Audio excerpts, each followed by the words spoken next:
আসসালামু আলাইকুম, সবাইকে শুভ সকাল। সকাল সকালে আজকে ভিডিওটা শুরু করলাম। তো এখানে কিন্তু নাস্তা কি করা শেষ। তো নাস্তা খাওয়ার পরে কোটাকাটি করতে বসছিলাম।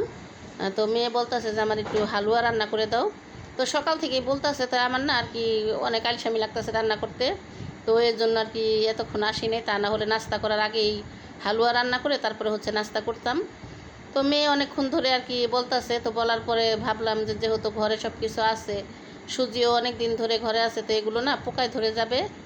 আর যেহেতু সুজির হালুয়া রান্না করতে কিন্তু কষ্ট না, কারণ বুটের হালুয়া রান্না করতে অনেক পরিশ্রম আর অনেক লাড়তে হয়, তারপরে এগুলো সিদ্ধ করতে হয়, ভালোভাবে বাটতে হয়। বাটা ভালো না হলে হালুয়া ভালো হয় না। তো অন্যায় আর কি বিভিন্ন ধরনের ঝামেলা আর কি বুটের হালুয়া রান্না করতে। কিন্তু সুজির হালুয়াটা কিন্তু ওরকম না, কারণ আপনারা যারাই রান্না করেন তারা অবশ্যই জানেন। কারণ সুজির হালুয়াটা খালি তাড়াতাড়ি হয়ে যায়, একটু ভাজাটা একটু সুন্দর হলে আর কি হালুয়ার কালারটা খুব সুন্দর লাগে আর কি দেখতে। কিন্তু সুজির হালুয়াটা আর কি সুজিটা ভাজতে হয় ভালোভাবে। তো এখানে আমি আর কি অল্প করেই, তারপরেও কিন্তু আরও আছে সুজি আর কি আমার প্যাকেটে। তো অল্প করে নিলাম, নেওয়ার পরে এগুলো এখন ভালোভাবে ভাজবো। তো ভাজার পরে আবার তেল আর ঘি দিয়ে ভাজবো।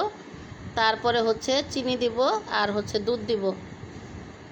তো অনেকগুলো দুধ আর কি বের করছি ফ্রিজ থেকে। তো আসছিল, তো পাতিলার ভিতরে জাল দিয়ে আমি আর কি রাখছি, কারণ ওই হালুয়াটার ভিতরে দিয়ে দিব এর জন্য আর কি। তো যাই হোক, ভিডিওটা না টেনে সম্পূর্ণ ভিডিওটা দেখতে থাকুন, পাশেই থাকুন। ভালো লাগলে অবশ্যই আমার চ্যানেলটা সাবস্ক্রাইব করে দিবেন, লাইক কমেন্ট শেয়ার করে দিবেন।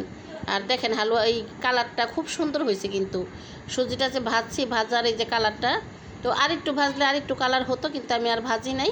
কারণ যেহেতু আর এটা কিন্তু এই সবরাতের ভিতরে যে হালুয়াটা আমরা বানাই ওইটা আবার একটু কাটি আর কি, যাতে একটু সুন্দর দেখা যায়। তো এখন আর কাটাকাটির ঝামেলা করব না, যেহেতু মেয়ে খাইতে চাইছে এর জন্য এমনিতেই বানাই দিলাম। তো এই তো এখানে কিন্তু আধা কেজি দুধ ছিল। তো এই দুধটা সম্পূর্ণ দুধটাই আমি এটার ভিতরে দিয়ে দিছি হালুয়ার ভিতরে। আর আরেক চুলাতে কিন্তু ভাত বসাই দিছি। আর ডালও কিন্তু সব কিছু দিয়ে আর কি আজকে আর কি মাখাইনা ডাল রান্না করব, পাতলা ডাল রান্না করব না। কারণ পাতলা ডাল প্রতিদিনই খাওয়া হয়, মাঝে মাঝে আর কি ঘন ডাল রান্না করি, কিন্তু ঘন ডালটা না, ঘন ডালটা আর কি আমার খুবই পছন্দ। আর এই তো হালুয়ার কালারটা কেমন হয়েছে কমেন্টে জানাবেন। দেখেন কতটুক পরিমাণে সুজি নিছি, আর সুজির হালুয়া কিন্তু এমনিতেও আর কি রান্না করার পরে লাগে বেশি হয়। তো এই আধা কেজি আর কি একটা প্যাকেট আনছিলাম, এটাই নিয়ে আর কি 3বার রান্না করা হইলো এই হালুয়া। আর এদিক দিয়ে তো সকালে নাস্তা করছি, 2 পিস রুটি ছিল। তো ভাবলাম আমি একটু খাই, দেখি হালুয়া কেমন হয়েছে। কারণ বেশি মিষ্টি দেয়নি, কারণ বেশি মিষ্টি হলে আমার খাওয়ার মতন উপযোগী হবে না, এই জন্য আর কি বেশি একটা মিষ্টি দেই নাই। তো আমি না যখন নাকি একটু পানিটা একটু শুকাইছে তখন আমি আর কি উঠায় রাখছি, উঠায় রেখা তারপরে আবার আর কি চিনি দিছি। কারণ আলাদা আলাদা রান্না করতে গেলে না অনেক দেরি হয়ে যাবে, এর জন্য আমি একটু উঠায় রেখা পরে আবার একটু বেশি করে চিনি দিছি। কারণ আমি যে মিষ্টি খাবো এই মিষ্টি আবার আমার স্বামী বা আমার মেয়ে কেউই আর কি খাবে না, কারণ যেহেতু আমার ডায়াবেটিস আর ওনাদের ডায়াবেটিস নাই, আল্লাহ মাফ করুক। আর এখানে দেখেন আমি এগুলা ফালাই রেখেই রান্নাঘরে গেছি হালুয়া রান্না করার জন্য, কারণ ভাবলাম যে মেয়ে বলছে তো একটু রান্না করে দেই। আর আমি তো রান্না করি না, আলসামি করে রান্না করি না, কারণ ঘরে তো অনেক দিন ধরেই সুজি আছে, তো আমি রান্না করি না।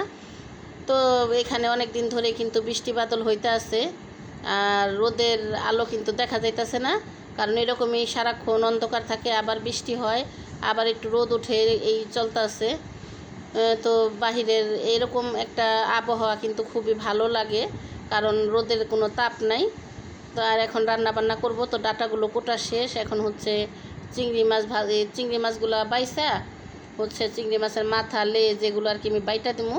কারণ বাইটা দিলে না দেখা যায় কি তরকারিটা আঠা আঠা হয়, খুব ভালো লাগে, খেতেও ভালো লাগে।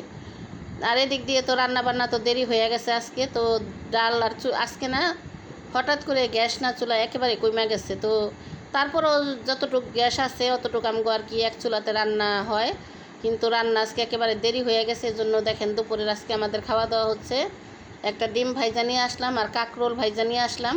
তো কাঁকরোলগুলো চুলায় বসায় রেখে আবার ঘরে আসছিলাম, তো এই জন্য আর কি একটু ভাজা বেশি হয়ে গেছে, পুইরা গেছে।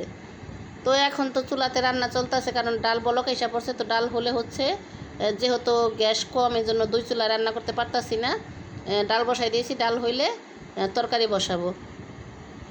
আর এই ভাতগুলো হচ্ছে গতকাল রাতের, তো ভাত তো যেহেতু ছিল, তো ওই ভাত তো দেখলে নেই আমার চুলাতে ভাত বসানো, তো ওই ভাত হচ্ছে ঠিকা দেওয়া হয়ে গেছে ভাত। আর গতকাল রাতের ভাত হচ্ছে আমরা এখন খাচ্ছি এখানে, আমি আর আমার মেয়ে।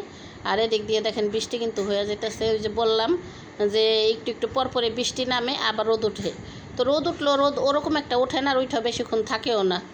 তো এরকমই হইতেছে কিছুদিন ধরে। তো এখানে হচ্ছে খাটে আমার স্বামী আর কি শুয়ে আছে। হঠাৎ করেই একটা দুঃসংবাদ এলো। তো ওনারা একসাথে কাজ করে, তো ওনাদের এক সাথে যেই কাজ করে আর কি, উনি আর কি মারা গেছে। তো হঠাৎ করে আরেকজন আর কি ফোন দিল ওনাকে, ফোনে বলল যে ভাই উনি মারা গেছে, তো ওনার নাম কি আমি জানি না। তো অনেকক্ষণ ধরে কথা বলতেছে, তো আমি হচ্ছে রান্নাঘরে কাজ করতেছি। তো আমি জিজ্ঞেস করলাম যে কি হয়েছে, বললো আমাদের সাথে কাজ করে এক লোক মারা গেছে আমার। তো একসাথে থাকলে মানুষে ভাই বলে, চাচা বলে, একটা বলে আর কি ডাকে, তো ওই ভাইটা আর কি মারা গেছে। তো আমারও শুনে খুব খারাপ লাগলো। তো কি করব, এখন তো দেখতেও যেতে পারবো না, কারণ উনি মারা গেছে হয়তো আরও 2-3 দিন আগে। তো উনি আর কি খবর পাইলো আজকে। আর এখানে তো আমি রান্নাবান্না করছি ডাঁটা দিয়ে, আলু দিয়ে, চিংড়ি মাছ দিয়ে, আর পাতলা ডাল রান্না করছি। তো যাই হোক, আমার আজকের ভিডিওটা আপনাদের কাছে কেমন লাগলো কমেন্ট বক্সে জানাবেন।